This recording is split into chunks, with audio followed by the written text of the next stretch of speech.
Please note this podcast discusses real-life crimes and may include sensitive topics such as violence, abuse, and other disturbing content. We recommend listener discretion. Today's episode is sponsored by Surfshark. We wanted the police to do something, but we weren't quite doing what a conventional journalist would do either. We were in this kind of weird interstitial zone somewhere between the two. We decided that I would reach the people on the kill list a few times, actually meeting them directly, and we would try and warn them.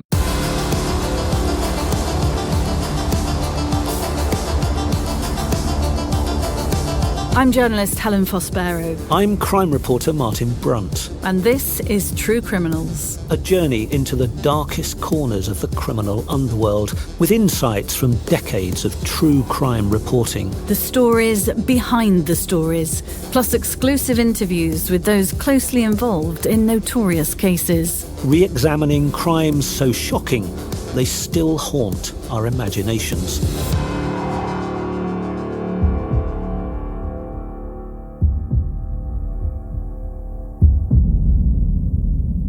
In this double episode, we're pulling back the curtain on a terrifying corner of the internet, a darknet assassination market, exposed by Wondery's investigative podcast Kill List, which has been getting rave reviews and social media buzzing.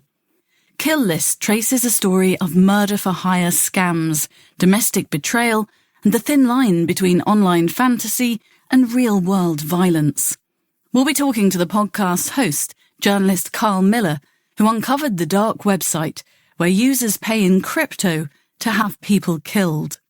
When a white hat hacker breached the site in 2020, Carl suddenly held a kill list of 175 names, real people marked for murder, detailed with photos, addresses, daily routines, even preferred methods of execution. Over the 2 episodes, we'll explore why ordinary people believed they could order someone's death online. We'll look in detail at some of the cases from the Kill List podcast and ask what they tell us about domestic abuse, anonymity, and human desperation. Carl, it's fantastic to have you with us in the studio. Last time I saw your team was when you won at the International Women's Podcast Awards, so congratulations on that, and welcome to True Criminals. Thanks for having me. Carl, before we get into the detail of some of those cases, take us back to the beginning. How did you discover the Kill List, this apparent hitman marketplace on the dark web?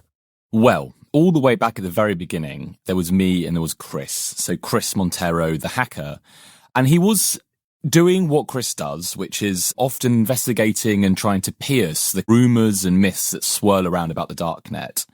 And one of those rumours that had swirled around for years was that you could buy not just drugs on the darknet, but you could buy lots of other things as well, that you could buy guns and that you could buy uranium and also that you could buy murders. And so he was looking at those sites. And one of the questions that people always ask me is, how did you guys reveal this site? The site was marketing itself. It was trying to be found. And this is going to sound very odd, but one of the main ways it was doing this was via a hitman for hire comparison site that sat on the normal internet. So this site said, look, we know that trying to order a murder can be a thorny business. There's lots of scams out there. We're going to help you navigate around and find the real sites.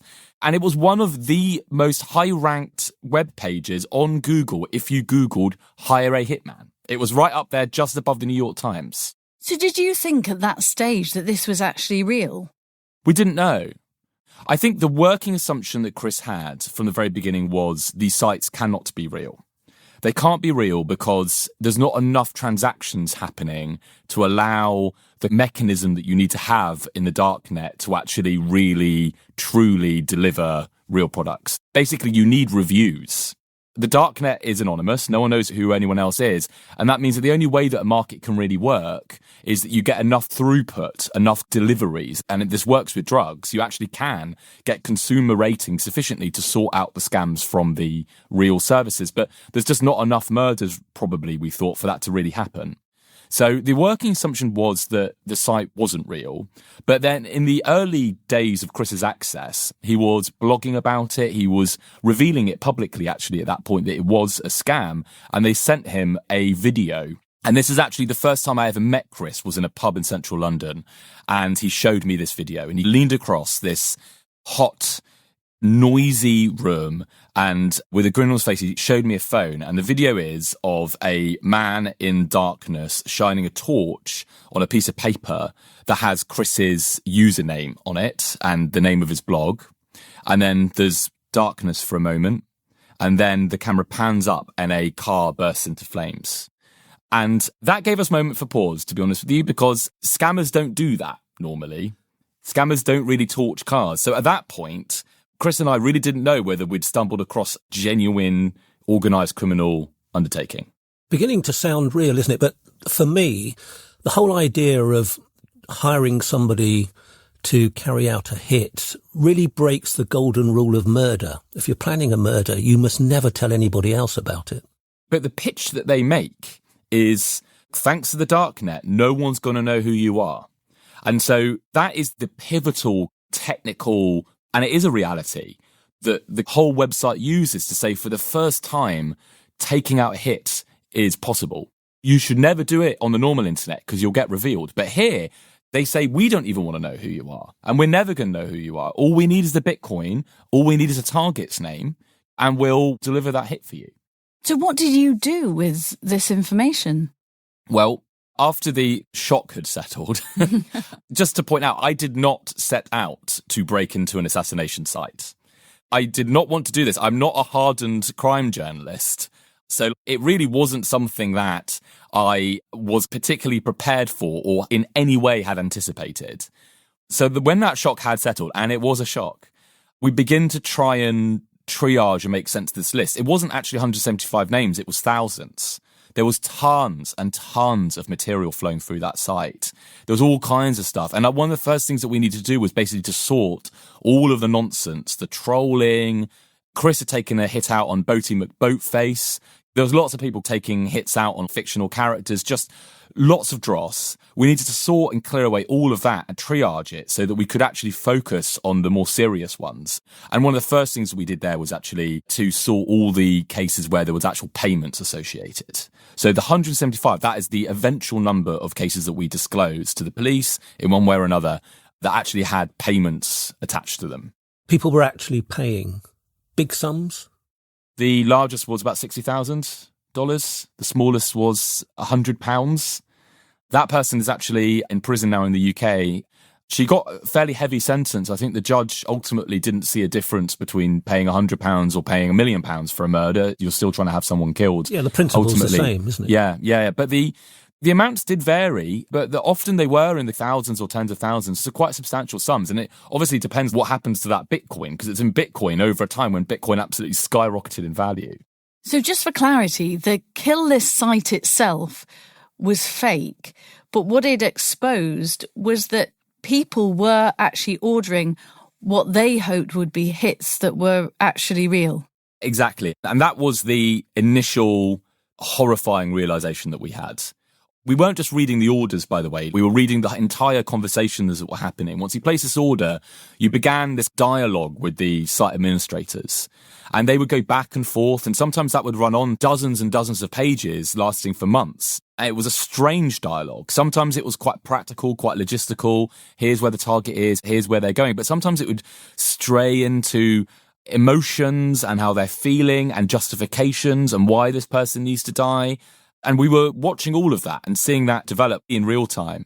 And one of the things we did realize, yes, was that if these were hitmen, they were totally incompetent. If they kept losing their weapons or getting lost or having to pull out, and more effective hitmen being put in their stead. And so we realized quite soon, no, this site has no interest in actually killing anybody. But there is a worry, presumably, that if you've ordered a hit on somebody and then it doesn't happen, perhaps people would take matters into their own hands, which indeed I think happened in Minnesota, didn't it? Yes, it did. And we realised also early on that the people using this site, they had no idea that it was a scam. They thought it was deadly serious. That's why they were paying money to have someone killed. And they could be just as dangerous as any hitman. So indeed, that was Amy Allwine. She was a Minnesotan dog trainer, and she was targeted on the site by a user called Dog Day God. And then sometime later, she died in what initially looked like a suicide. But then one very perspicacious police officer, just was about to close down the scene, didn't, and began to investigate it as a suspicious case, luminoled the house to see where there was blood, and suddenly the whole house lit up like a Christmas tree. There was blood being cleaned up all over the place. And eventually it transpired that Dog Day God was her husband, Stephen Allwine, who's now serving, I think, a life sentence without parole in America for her murder. We're going to come and ask you in detail about some of those cases, but did you at this stage or ever discover who was behind this site? We think so, to an extent. The shadowy administrator goes by the name Ura. And actually, Chris and Ura had a very strange series of dialogues at various points. Chris locked him out of his own email, Ura's email, and Ura began to email himself to try to talk to Chris, and actually explained a little bit about who he was. Chris also gathered some other evidence, basically to indicate a number of different ways that Ura is very likely, and we don't know anything firmly and absolutely about Ura, but we think he's Romanian. We think he's probably now in his early 30s. And probably what happened at one point was that he transferred ownership and administration of the site just from him as an individual to a wider group. But eventually there was a series of raids by the Romanian Special Forces and the American Department of Homeland Security, which we think caught and targeted at least part of that network. So you've whittled this list down to 170 people who might not know that their lives are in danger. And you went to the police, didn't you? How did they respond? So this is a list that's constantly getting bigger. So I think initially we probably about 10 of these cases where we trace the Bitcoin. But then every week, sometimes a couple of times a month, a new serious order would be added. So this is a list that's a living document. It's organic. It's constantly growing. And each case, each dialogue is constantly getting longer. I did what any sane person would do. I went straight to the police in the middle of COVID. The first stranger that I'd seen in months was a pair of very nervous, quite puzzled young police officers that turned up at my door one morning, and I laid it all out for them. I took them through the hack, took them through Ura's site, took them through the Bitcoin payments, took them through the cases. And they looked at each other and they unfortunately were concerned that I was insane. They were doing a mental health check. Did they take your temperature or something like that at the time? They did, almost. They did a mental health check. That was why they were there. They said, look, candidly, 99 times out of 100, even more, we hear a case like this, it's a mental health issue.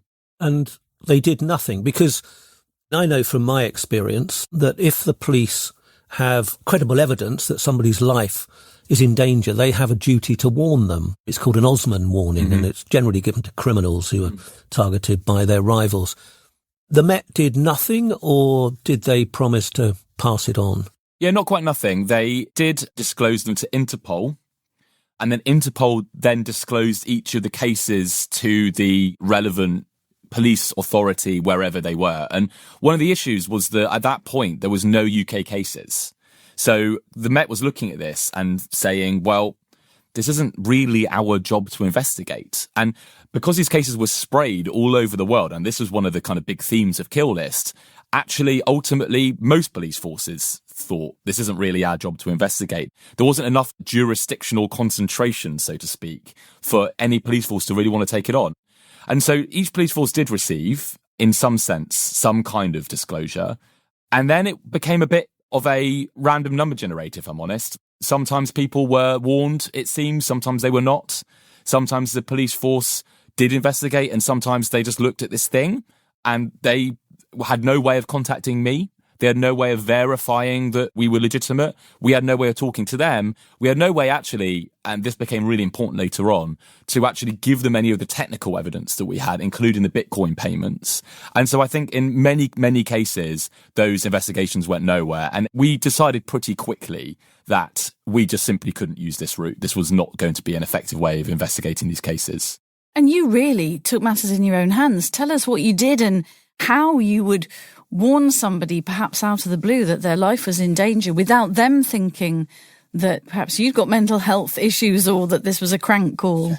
It was probably the hardest decision I've ever had to make. And it was a very, very uncomfortable decision because journalistically, you really don't want to start intervening like this. There's every instinct as a journalist is to follow the story, tell the story, but not become it, and not drive it, and not create it. And we ended up inhabiting this very weird place where we weren't vigilantes. I never think we thought we were. We wanted the police to do something, but we weren't quite doing what a conventional journalist would do either. We were in this weird interstitial zone somewhere between the two. And we decided that I would reach the people on the kill list directly.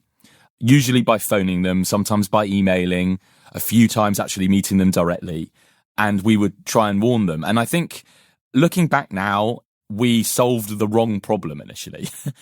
I was really, really, really worried that when I told someone was trying to kill them, the person that was trying to kill them would actually be there. That they were in the house, that they might even hear the warning, and that in that moment, maybe they would take matters into their own hands. And that was a risk that we really, really thought hard about and really carefully tried to navigate, mainly by giving people this fairly vague initial pitch. I didn't actually just phone someone up and be like, someone's trying to kill you. I was like, oh, hey, I'm Carl, I'm a journalist, I've done a bit of investigation to the Darknet. And that actually meant that most people hearing that really just didn't believe me. That was a big problem.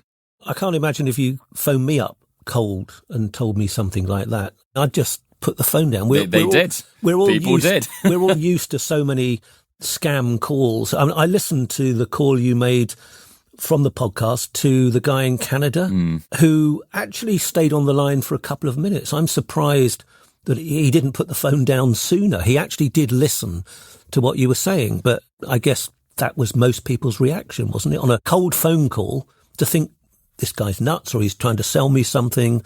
And the idea that you're warning them that their life's in danger just seems so bizarre. He did listen to me, but then he also didn't. I think he spent that phone call thinking I was asking him to fill out a survey. And I actually phoned him up a couple more times.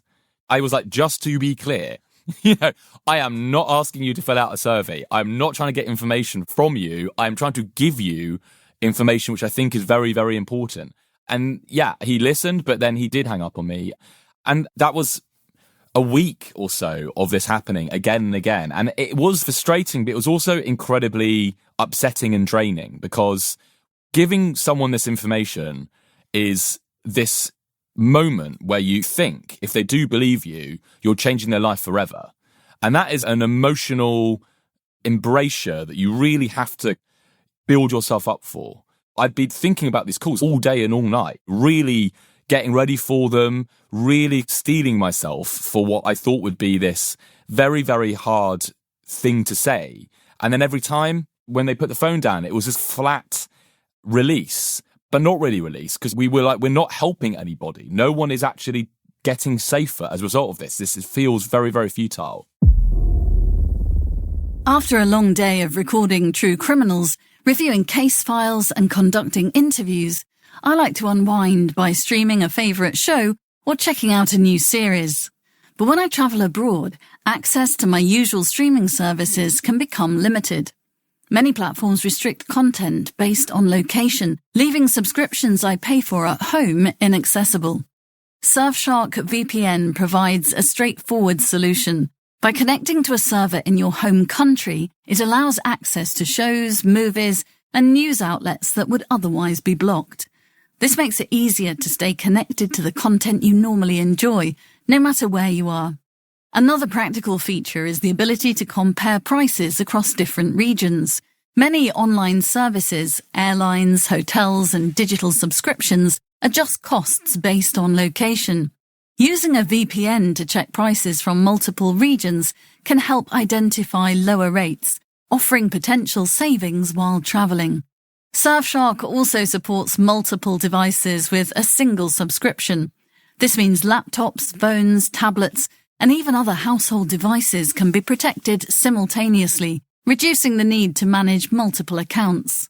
For those concerned about privacy beyond streaming, Surfshark offers Surfshark Search, a private search engine that doesn't track activity, show ads, or target users based on search history. This can be particularly useful for sensitive online research or maintaining general digital privacy. Surfshark VPN provides tools to access content, manage costs and maintain privacy while online. Head to surfshark.com/truecriminals or use the code TrueCriminals at checkout to get 4 extra months of Surfshark VPN. Wouldn't it have been simpler to write up this story as a news story for the Sunday Times or the Guardian and attract a lot more attention when maybe that would have persuaded people to start taking what you'd discovered more seriously, and on the back of that, you could have then gone to the people who were being targeted? No, I don't think so. I think we had to stay entirely in the shadows, in secret, the entire time, because the access that Chris had was exploiting a vulnerability of the site that could very, very easily have been fixed. And we were very, very worried that if we went public, and later on, we actually had to fight with police forces to stop them compelling us to go into court to give evidence. Because we were very worried as soon as we did that, as soon as there was any kind of journalistic coverage, Eura might see it and might just lock us out the site. So in many ways, we were having to balance the priorities of each individual case's prosecution with continuing access to the site. And that did mean that we could not say anything publicly about the site at all. And in fact, there's a couple of journalists that actually worked out who we were. And I had to just tell them, if you run this story, I think lives are going to be at risk. It's an incredible form of public interest journalism. You weren't just reporting a story, you put yourself into it, but at the same time trying to save lives. Let's talk, if we can, about some specific cases that you featured on the podcast. You mentioned at the beginning the case of Amy Allwine, a heartbreaking story. Tell us a bit more about what happened to Amy. So Amy lives in a small, tight-knit community called Cottage Grove. And Dog Day God's order was an early one. This is all the way back in 2016 and had been disclosed ultimately to the FBI. The FBI and the police, the local police in Cottage Grove, had actually gone to Amy's house. It's not clear, but it appears that they warned her about some kind of vague internet threat. Not that there was a order in secret plotting to have her killed, but there was some kind of generalised threat online. And one of the pieces of advice that the police gave Amy and Stephen was that they should buy a firearm in order to protect themselves. And this is one of the really tragic details of this case that I think about a lot. It was that firearm that ended up killing Amy. So the warning, in many ways, became the method of killing. Any competent investigation would have looked at those orders, looked at those messages, and would not have barreled into Amy's home with absolutely no suspicion of the husband. I think that was total madness. So police warned her because the existence of this site had already been leaked? It's complicated. The site was known about, but more than that, the actual orders of Dog Day God had been acquired and been passed to the police. So they knew, they had the messages. So each time an intervention was made, the details of the target would always be reasonably clear. Of course, you need that if you're actually trying to have someone killed. So they knew it was Amy Allwine. They knew where she lived. The orderer had, if my memory serves correctly, introduced quite a lot of detail into the order about Amy's movements. So it was clearly somebody was ordering this hit who was quite close. Yes, and knew where Amy was, knew when she was leaving, when she was getting back, routes they'd taken. Stephen, Amy's husband, had logged into that site, had set up a username, and had taken out and paid for a hit on Amy. That was the message that was then revealed, exposed, given to the police, and then driven back to Stephen's house, where they, in some way or other, warned her and Stephen that there was some kind of internet threat out there. It seems extraordinary, though, the FBI went to Amy Allwine knowing the level of detail that the person who'd ordered the hit had on her without suspecting the husband. It is extraordinary. And the reason we spent a lot of time in Kill List talking about Amy's case, chronologically, it happens quite a long, in 2016, so quite a long time before we really gain access and the investigation spins up. But it is this memory and shadow in our minds that is cast over the whole investigation. And you can't really understand why we're making the decisions that we're making, why we're so worried about telling someone that someone's trying to kill them unless you know about that story with Amy. The reason I'm freaking out about revealing what we know about the site to every single person I speak to is because I know that Amy's husband was in the house the day that the police warned her. And so then how did he behave after that? Did the killing come soon after that? It was several weeks after, from memory. Several weeks. Yeah. So he knew that she'd been warned and they were advised to get a firearm, which obviously you said was the weapon that killed her. And I suppose he then had begun to realise that no hitman was coming.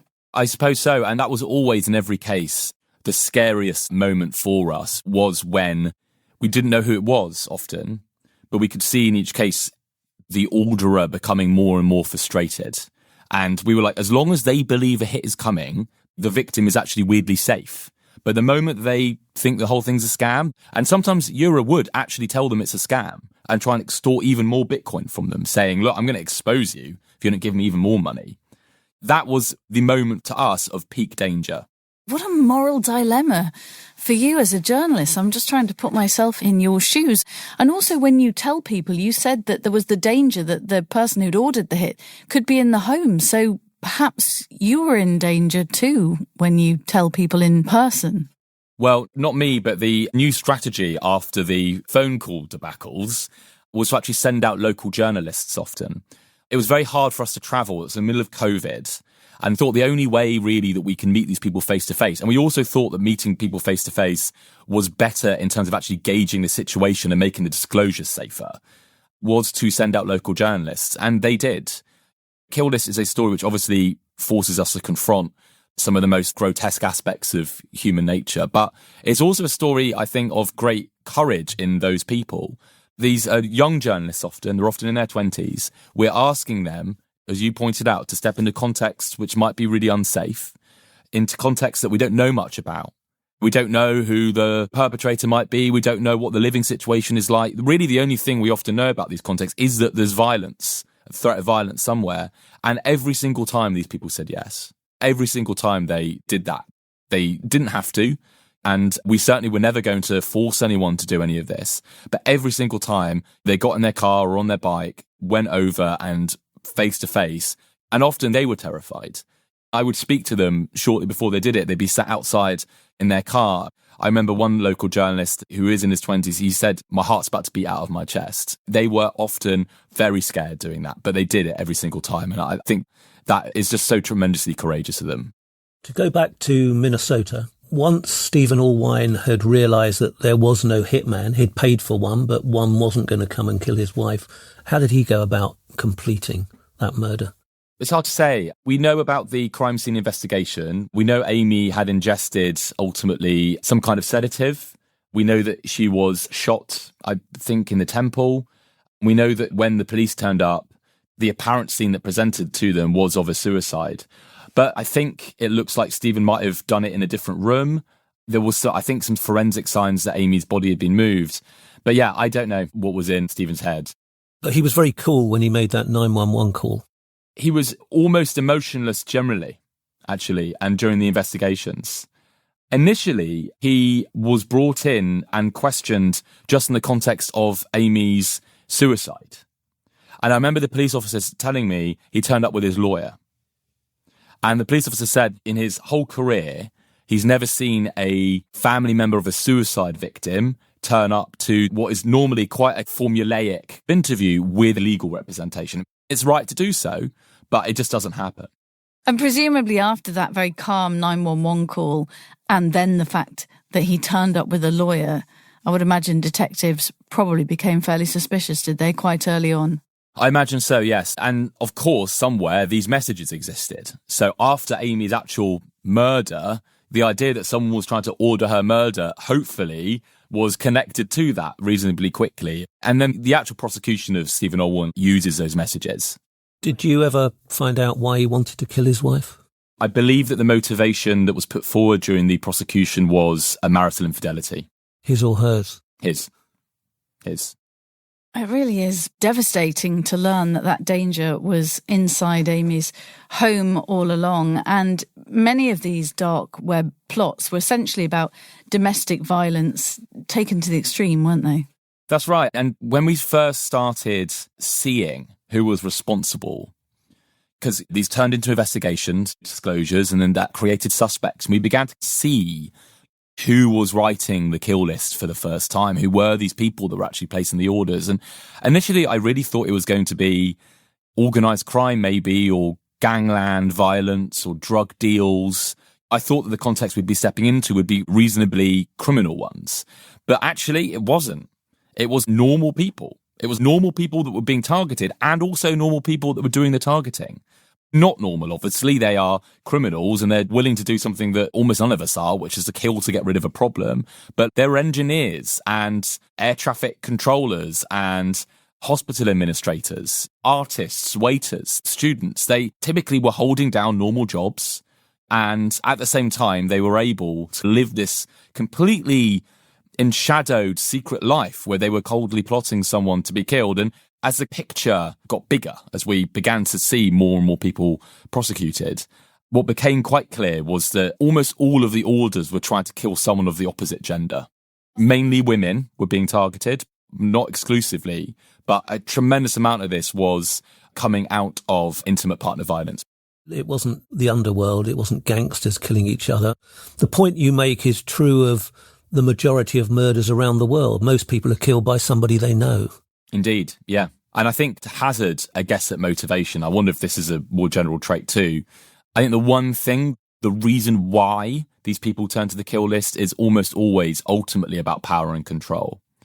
These people cannot bear to lose control of something that's really important to them. Often a relationship, sometimes a person specifically, sometimes a child or a family, sometimes a business. But they are, in almost every case, losing control, spiraling out of control, and ultimately turning and willing to kill to get control back. I think that's the one thing that unites those cases. The second case that we're going to have a look at is equally shocking. Dr. Ronald Ilg was, to the outside world, a respected neonatal doctor, yet he led a sinister double life, didn't he, Carl? Who was he and what did he do? Well, there's a man that's obsessed with control, for sure, Ronald Ilg. So Dr. Ilg was a neonatologist. He was a senior clinician in a hospital in Washington State. He ran a clinic for vulnerable women who were fighting addiction issues. And he was also a man obsessed with controlling people in his life, especially women. Ultimately, he placed the largest order we'd ever seen on the site. He went by the username Scar215. And the order targeted a woman called Jennifer, his estranged wife. And it wasn't actually to kill her.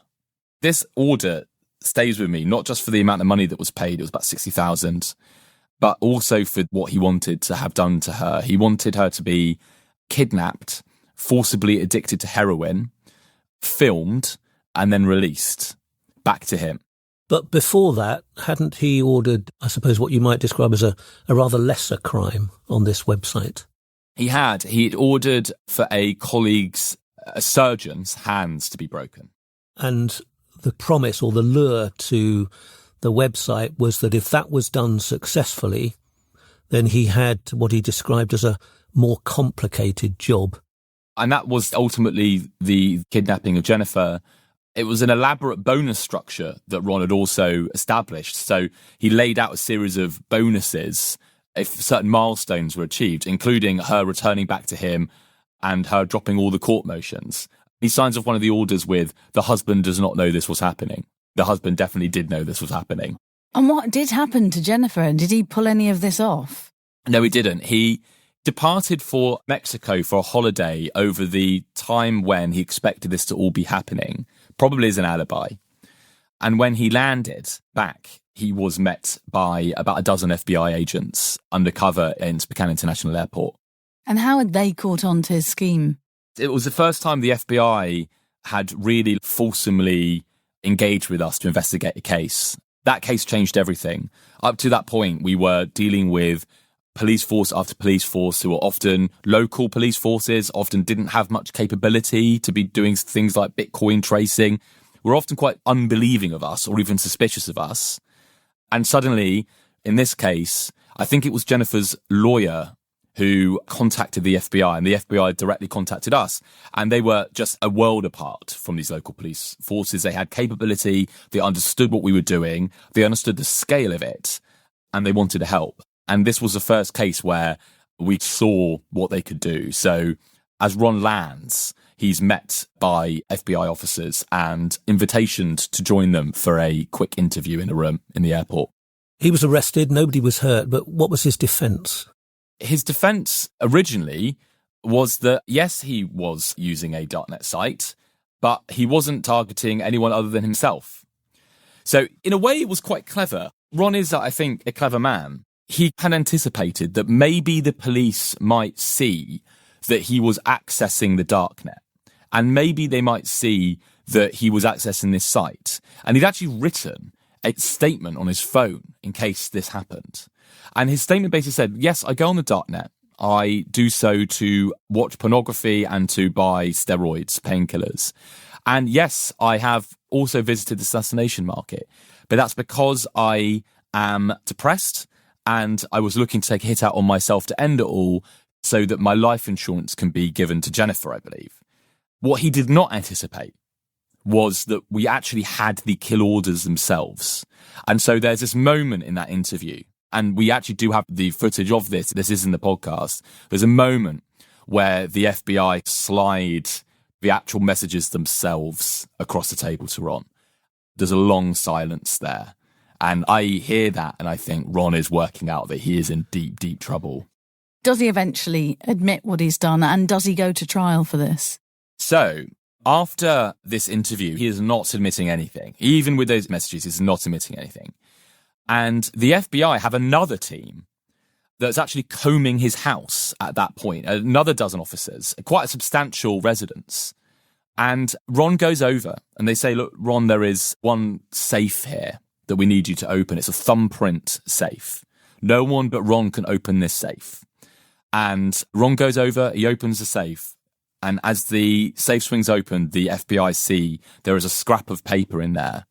And on that paper is written SCAR 215 and a password, Mufasa. And that is about as slam dunk a piece of evidence as you can possibly get. A safe that only one man can open, containing the specific username and password for those kill orders. That is the crucial connection which the police have to try and evidence in court. This person logged into this site and wrote these messages. Simply having the messages themselves, it's just a Word document. It doesn't mean anything. So each time the police have to try and demonstrate that, and without us saying so, because obviously, remember, we can't go in there and talk about our access because there are future cases that we're trying to protect. He really, really tries to get all the witnesses pulled. He actually, in prison, establishes a relationship with another woman on the outside and tries to use her to convince each of the people, including Jennifer, that were part of the case to actually withdraw their testimony. And Jennifer actually is in court each and every single time, and sometimes only her, to represent all those people that Ron have tried to control. And it's not just Jennifer, actually. Jennifer was a target, but actually this is a pattern of behaviour that Ron was exhibiting towards other women as well. And I think Jennifer's sheer resilience is unbelievable. She stays in, and ultimately Ron finally does confess. And goes to jail, presumably. And is in jail today, yeah. There was evidence that this was all an idea of his to sell his story or to write a book. Well, he's so egotistical that he immediately after the conviction was talking to a journalist at the Daily Beast and basically said, look, this is 50 Shades of Grey on steroids. It must have been quite a turning point for you after everything you and your team have gone through to have the FBI get involved and take all this so seriously. Yeah, I almost cried. This was the first moment where we could breathe in months. It was the first time that a police force was taking us seriously. The first time as well that we had a police force that could actually reach around the world, because they were offering to take all of our cases and investigate the US-based ones, but also to vouch for us and disclose this properly to other police forces around the world as well. And before that, it's also a story of police disinterest and incompetence. Yeah, and remains one. Throughout, there were lots and lots, sadly, of incidents where the police just really did not investigate this properly. There was a case in Zurich, Elena, and the Swiss police there, and I think this is utterly outrageous, tell Elena that they believe that we are running the site. In what world do you share a baseless hunch with a victim of crime who's going through the realization that someone's trying to kill her. And in doing so, trying to cut her away from the only group of people that actually understand what she's going through. To this day, that makes me unbelievably angry. There was a case in India, even worse, where the police, we disclosed this via the embassy, they go to, and I'm going to just pause for emphasis here, the perpetrator, and tell them that information has been disclosed by journalists. And you might be wondering why we know this, because the perpetrator went back onto the site and complained to Eura. Let me just, again, pause for emphasis. In what world does the police tell the person that they suspect of committing the crime about evidence that's been disclosed to them by journalists of that crime? Madness. Madness that they did that. To this day, I cannot fathom what the police were thinking in doing that. And what happened to that perpetrator in Switzerland? The perpetrator in Switzerland was eventually convicted. Carl, thank you so much for talking through some extraordinary stories so far. You're going to join us again in the next episode to talk more about the dilemmas you faced as you uncovered the kill list and another case in detail, this one with a twist. Join us, listeners, for that, and we've put a link to Carl's podcast in our show notes so you can hear more about the stories covered in this episode.